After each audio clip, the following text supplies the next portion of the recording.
Wakil Ketua DPR RI Fadlizon membantah telah meminta pendampingan untuk putrinya melalui Sekjen DPR. Politikus Gerindra itu menegaskan tidak ada permintaan penyediaan fasilitas negara dari KJRI New York. Bantahan ini menyusul ramainya sorotan masyarakat tentang permintaan fasilitas negara untuk pendampingan Putri Fadlizon selama mengikuti Stage Door Manor Camp di Loch Sheldrake, 2 jam perjalanan dari New York. Fadli menambahkan kepada Sekretariat DPR ia hanya meminta untuk menyampaikan pemberitahuan ke KJRI New York tentang kegiatan putrinya sebagai upaya lapor warga negara saat di luar negeri. Untuk penjemputan yang sudah dilakukan pihak KJRI, Fadli akan segera membayar uang pengganti transportasi sekitar $100 Amerika atau sekitar Rp1.300.000.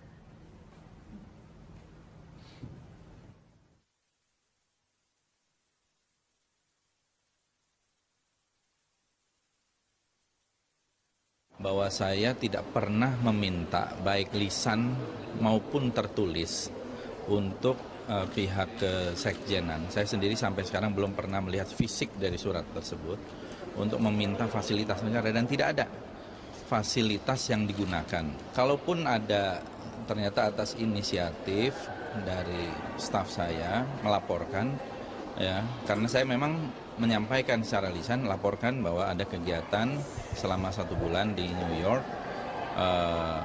itu sebagai bentuk, karena kan Kemlu sendiri menghimbau setiap warga negara yang bepergian itu untuk melaporkan. Jadi kalaupun ada dana KJRI yang terpakai adalah dana bensin, ya, dari airport ke rumah orang Indonesia tersebut.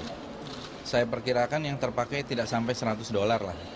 Jadi ini bukan kerugian negara 191 miliar ya, seperti kasus sumber waras. Ya, ini adalah mungkin dana KJRI yang terpakai mungkin sekitar Rp1.200.000.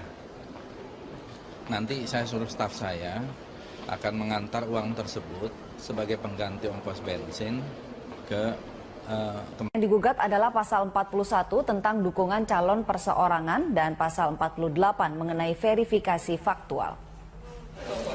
Pasal 41 yang diuji materi terkait nasib pemilih pemula yang akan mendukung calon independen. Dan pasal 48 mengenai verifikasi faktual yang dinilai mempersulit pendukung calon independen.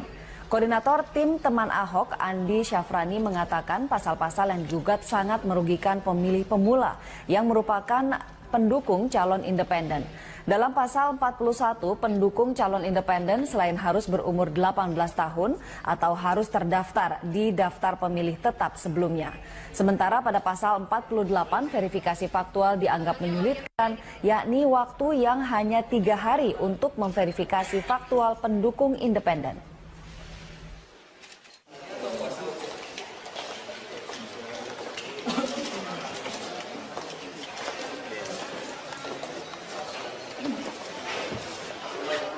Kumpulan Teman Ahok, Gerakan Nasional Calon Independen atau GNCI, Perkumpulan Kebangkitan Indonesia Baru, dan ada juga perorangan yaitu atas nama Samara Amani dan Darul Mahmada mengajukan permohonan pengujian Undang-Undang Pilkada yang baru saja telah Teman Ahok hari ini mendatangi Mahkamah Konstitusi untuk mendaftarkan judicial review pasal 41 dan pasal 48 Undang-Undang Pilkada.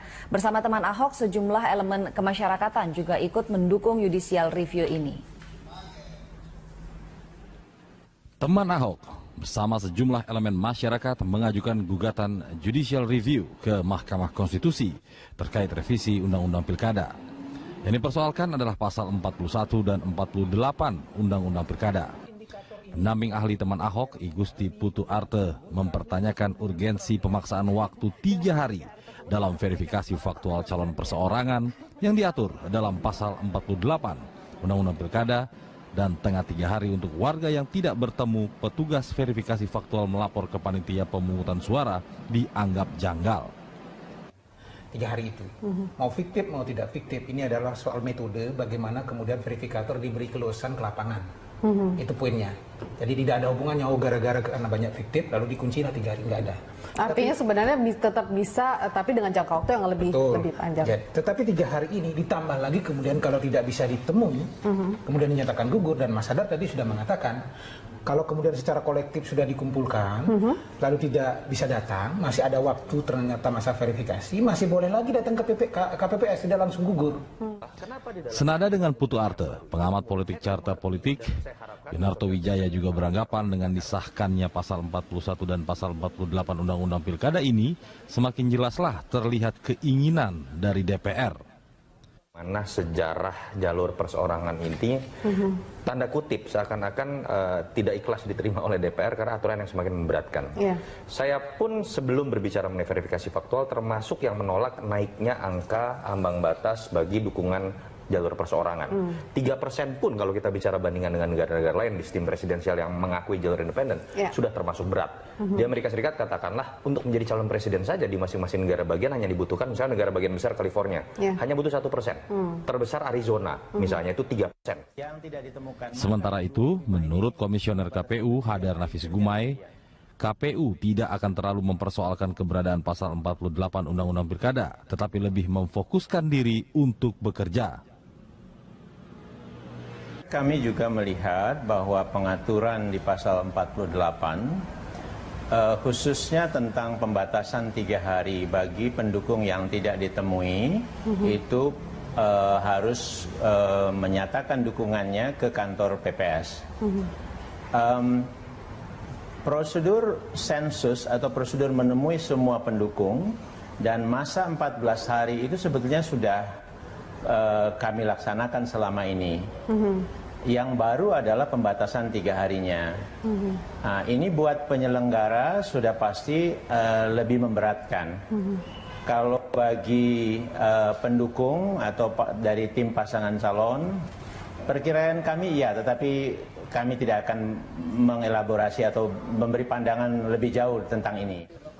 Dari kalangan anggota Dewan sendiri membantah jika dikatakan ada upaya menjegal setiap calon independen yang akan maju ke pemilihan kepala daerah melalui disahkannya Undang-Undang Pilkada. Lalu bagaimana hasil judicial review teman Ahok dan kawan-kawan? Tentu Mahkamah Konstitusi memiliki skala prioritas dan unsur pemenuhan keadilan dalam memutus setiap permohonan. Tim Liputan, Berita 1 TV, Jakarta. Sementara itu menanggapi teman Ahok yang melakukan gugatan judicial review ke Mahkamah Konstitusi, Gubernur DKI Jakarta Basuki Cahayapurnama mengatakan tindakan yang dilakukan teman Ahok ini adalah inisiatif mereka sendiri tanpa melalui konsultasi dengannya terlebih dahulu. Berita, mereka juga nggak ada konsultasi sama saya. Enggak. Jadi betul-betul teman Ahok itu nggak ada hubungan dengan saya sebetulnya. Jadi ini memang terlalu independen, makanya saya mau ketemu gitu loh. Untuk ngomong gitu ya. Berarti itu termasuk kebablasan menurut Bapak? Enggak bilang kebablasan juga. Tapi saya bilang mereka ini untungnya dia nggak anti partai. Tapi dia masih ada menang merah ketemu kita. Waktu dulu saya minta mau Jarod pun mereka nggak keberatan. Cuma kan Pak Jarod nggak berani masukin nama. Tujuan mereka tuh yang penting saya bisa ikut. Komunitas teman Ahok hari ini akan mengajukan judicial review terhadap Undang-Undang Pilkada yang baru karena dinilai memberatkan calon independen untuk maju dalam Pilkada. Ketentuan yang dinilai bisa memberatkan adalah bahwa pemilih pemula tidak masuk hitungan pendukung calon independen, serta terkait aturan verifikasi faktual yang hanya memberikan waktu 3 hari. Sementara itu, teman Ahok hingga kini tinggal membutuhkan 9.000 KTP untuk mencapai angka 1 juta yang ditargetkan akan tercapai hari Sabtu besok.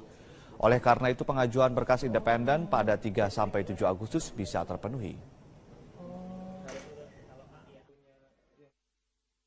Kita sedang menyiapkan proses verifikasi faktual ya, dari mulai administrasi, terus penggandaan, sampai menyiapkan relawan untuk verifikasi faktual nanti di lapangan. Itu yang paling penting. Terus juga kita akan coba melakukan judicial review hari ini ke Mahkamah Konstitusi, guna mengubah pasal 48 dan 41 itu, Mas. Pemirsa, teman Ahok bersama sejumlah elemen masyarakat mengajukan gugatan judicial review ke Mahkamah Konstitusi terkait revisi Undang-Undang Pilkada. Ada 2 pasal yang menjadi substansi gugatan.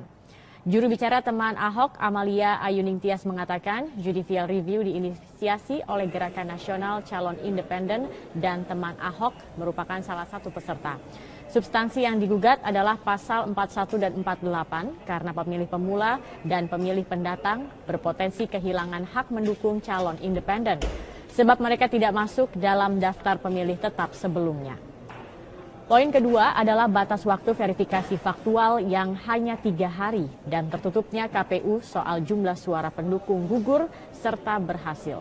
Menurut Amalia, kedatangan teman Ahok tidak dikonsultasikan terlebih dahulu dengan Ahok. Amalia mengatakan teman Ahok sudah biasa bergerak sendiri. Kegiatan kita tidak pernah berkonsultasi langsung dengan Pak Ahok karena memang jalur komunikasinya juga sangat terbatas. Kita kan tergerak untuk ikut ini karena memang revisi undang-undang yang ada saat ini memang sudah dalam tahap menyulitkan bagi calon perseorangan gitu karena memang syaratnya yang sangat berat dan ini tidak hanya kita bicara soal Jakarta aja. Ini juga pasti akan memberatkan bagi teman-teman di daerah-daerah lain yang sedang sama-sama seperti kami mengajukan calon perseorangan gitu. Sementara itu menanggapi teman Ahok yang melakukan gugatan judicial review ke Mahkamah Konstitusi, Gubernur DKI Jakarta Basuki Cahayapurnama mengatakan tindakan yang dilakukan teman Ahok ini adalah inisiatif mereka sendiri tanpa melalui konsultasi dengannya terlebih dahulu. Saya baca berita, mereka juga nggak ada konsultasi sama saya. Enggak. Jadi betul-betul teman Ahok itu nggak ada hubungan dengan saya sebetulnya. Jadi ini memang terlalu independen. Makanya saya mau ketemu gitu loh. Untuk ngomong gitu ya. Berarti ini termasuk kebablasan menurut Bapak? Enggak bilang kebablasan juga. Tapi saya bilang mereka ini untungnya dia nggak anti partai. Tapi dia masih ada benang merah ketemu kita. Waktu dulu saya minta mau Jarod pun mereka nggak keberatan. Cuma kan Pak Jarod nggak berani masukin nama. Tujuan mereka tuh yang penting saya bisa ikut. Tukar namanya. Ahok menegaskan manuver politik seperti itu dapat saja dilakukan oleh anggota DPR yang memiliki hak imunitas. Tudingan adanya aliran dana 30 miliar rupiah ke teman Ahok pertama kali disampaikan oleh anggota Komisi 3 fraksi PDIP, Junimart Girsang. Junimart menuding dana tersebut mengalir dari para pengembang reklamasi Teluk Jakarta kepada para relawan pengusung Ahok. Yang kedua, tentang kelanjutan kasus reklamasi Pantai Utara Jakarta. Karena kami juga dapat info, ada dana pengembang reklamasi sebesar 30 miliar untuk teman Ahok. Ya, untuk teman Ahok. Dan dana tersebut disalurkan lewat Suni dan Sirus. Apa yang dituduhkan oleh Junimart pun mendapat reaksi dari Ahok. Ahok menilai tudingan tersebut merupakan manuver politik untuk menjatuhkan dirinya. Terlebih pernyataan tersebut dilontarkan anggota DPR yang memiliki hak imunitas. Anggota DPR itu enak banget tau nggak? Dia ngomong apa saja yang diomongin di dalam forum, dia mempunyai hak imunitas. Nggak bisa dituntut, nggak bisa digugat. Ini bisa jadi main politik nih, membangkitkan sumber waras sudah gagal, ngecap saya, orang kan karakter tau gak? Makanya saya bilang, ini aja untungnya dia anggota DPR, nggak bisa gugat, dia punya hak imunitas, ngomong di forum. Walaupun itu secara politik, menurut saya itu jahat. Hak imunitas yang dimaksud oleh Ahok tercantum dalam Undang-Undang Nomor 17 Tahun 2014 mengenai MP3. Dalam pasal 224 ayat 1 dan 2 tercantum klausul mengenai anggota DPR yang tak dapat dituntut karena membuat pernyataan, baik di dalam rapat DPR dan di luar rapat DPR. Dengan munculnya tudingan tersebut, teman Ahok telah membantah mendapatkan 30 miliar rupiah. Kalau dari kami tegas, kami tidak menerima anggaran apapun selain dari penjualan merchandise. Itu yang pertama. Terus juga kami siap diselidiki apabila memang KPK dalam hal ini akan menyelidiki kami. Relawan teman Ahok juga menegaskan tudingan yang dilontarkan merupakan sebuah fitnah. Tim TV One mengabarkan. Sementara itu CEO Sirius Network Hasan Nasbi menolak berkomentar soal tudingan aliran dana 30 miliar rupiah untuk teman Ahok. Hasan menyatakan teman Ahok memperoleh pinjaman modal 500 juta rupiah dari dirinya untuk modal operasional. Pimpinan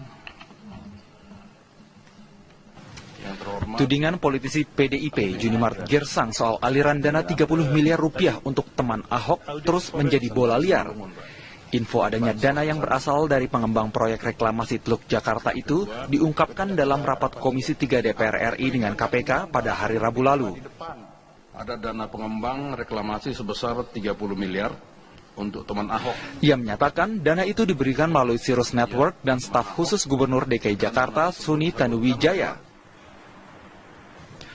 Namun, CEO Sirius Network yang juga salah satu pendiri teman Ahok, Hasan Nasbi, menolak berkomentar soal tudingan Junimart. Ia hanya menyatakan teman Ahok mendapatkan modal awal 500 juta dari dirinya. Iya, itu kan modal awal aja. Modal awal kan orang mau set up organisasi butuh modal awal. Ya kita kasih lah modal awal. Awalnya kita kasih, tapi habis itu mereka kembalikan bertahap kan. Gitu, mereka nggak enak kali. Awalnya sih kita kasih. Tapi akhirnya sistem pengembaliannya itu seperti apa tuh Pak? Enggak, udah dicicil aja. Jadi waktu itu mereka udah mulai punya duit, mereka kembalikan. Hasan menjelaskan dana itu berasal dari sumbangan teman-temannya. Setelah teman Ahok bisa beroperasional, dana itu sempat dikembalikan. Namun akhirnya dikembalikan ke teman Ahok dengan cara digunakan untuk membeli souvenir. Dari Jakarta, Ramon Ardians, Muhammad Ishak, TV One mengabarkan. Ya, Gubernur DKI Jakarta kembali memutasi sejumlah pejabat di lingkungan Pemprov DKI Jakarta. Dari 513 PNS yang dimutasi, 3 diantaranya adalah pada tingkatan eselon 2 setingkat